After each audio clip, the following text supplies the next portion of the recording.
Good morning. I'm Josh Miller with your Orange Sports Update here on Mornings on the Hill.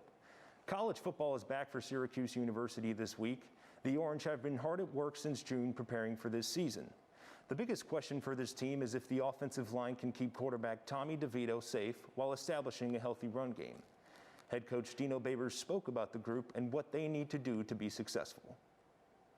The offensive linemen work together all the time. You know, they're like your left hand and your right hand working together, and they really got to have a feel for each other if they're really going to be above average, so to speak.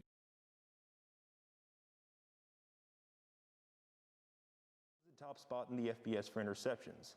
Defensively, it will be a transitional season for the Orange as they have changed to a new defensive scheme under new defensive coordinator Tony White.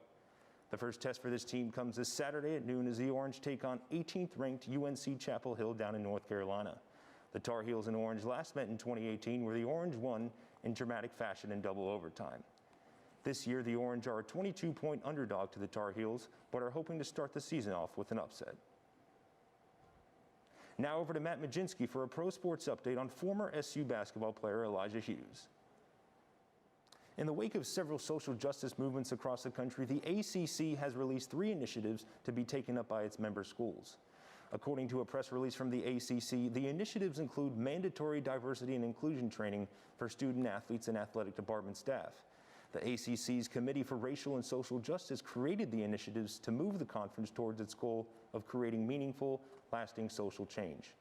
The conference's committee has also introduced a unity statement which will be read before all ACC events. The statement reads in part, "We, the ACC, are committed to seeing each other as equals, supporting each other and treating each other with respect and dignity at all times."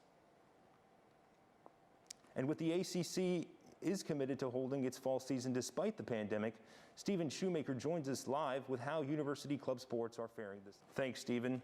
Returning to Matt live once more for a look at Syracuse's local high school sports. A new segment here on Mornings on the Hill, Game of the Week. We will pick a game for you to watch and recap it on our next show. This first week's Game of the Week was Monday night's BYU versus Navy college football matchup. BYU got started early and, well, they never really stopped.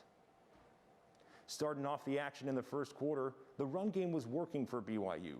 Tyler Algier gets the party started with a 34-yard rushing touchdown to put BYU up 7.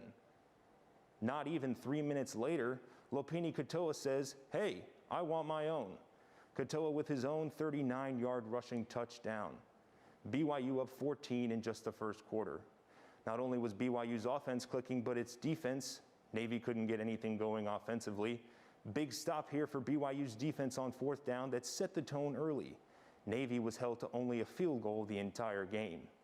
BYU started to run away with this one. Zach Wilson to Gunnar Romney, and well, Romney does the rest. A 45-yard touchdown, and things started to get ugly.